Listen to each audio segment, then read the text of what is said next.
Hello everyone, my name is Alina Odin, and today my persuasive speech is going to be on social media and mental health. So, imagine waking up, grabbing your phone, and immediately seeing someone living the perfect life.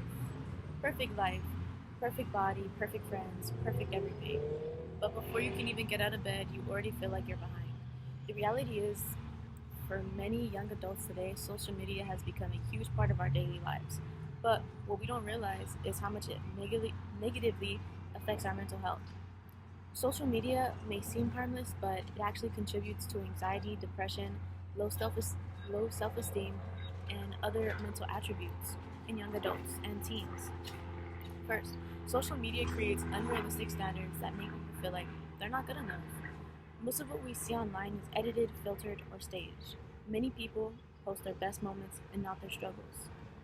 When young adults constantly compare their real lives to someone else's highlighted reel, it can lead to feelings of insecurities and inadequacy.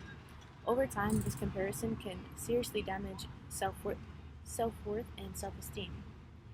You start questioning your appearance, your success, and your worth based on something that isn't even real. Second, social media increases anxiety and depression. Many young adults and teens feel pressure to gain likes, comments, and followers. It becomes a cycle of needing validation from others to feel good about yourself um, and when a post doesn't get enough attention, it can feel like rejection. On top of that, constantly checking notifications, trying to stay connected 24/7, doesn't give your brain a break. Studies have shown that excessive social media use is linked to higher levels of anxiety and depression, especially in teenagers and young adults. Not only that, but in a recent study, there has been signs that people are losing their attention spans, so they're not able to stay focused on tasks longer as long as they used to. And not only that, but teachers are also complaining that students aren't even able to do simple tasks without getting upset. Um, and it goes along with the effect of social media because people are constantly just feeding their brain so much information and they're not able to process everything that they're intaking. Now, lastly, social media can lead to isolation. Even though it's supposed to connect us, spending hours scrolling can replace real life interactions with family and friends. Instead of talking to people face to face, many rely on messages and posts. This can weaken relationships and make people feel lonely. Um, when you're surrounded by people online, it doesn't always provide the same emotional support as real life connection does.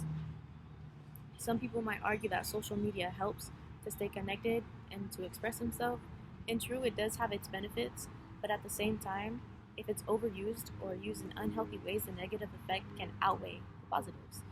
The problem isn't just social media itself, but it's how much we rely on it and how much we use it to shape ourselves and to see others. Because most of the time, when people are posting their own videos and content, it's only a fragment of their life.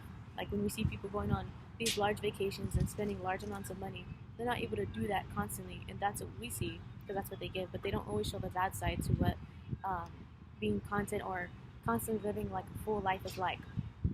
So, in conclusion, social media negatively affects mental health in young adults by creating unrealistic standards, increasing anxiety and depression, and causing isolation.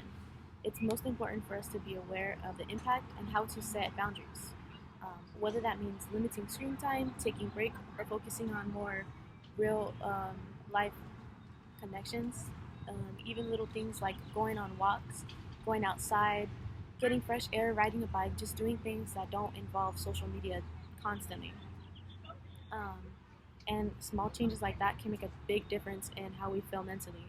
And at the end of the day, your life is not meant to be compared to someone else.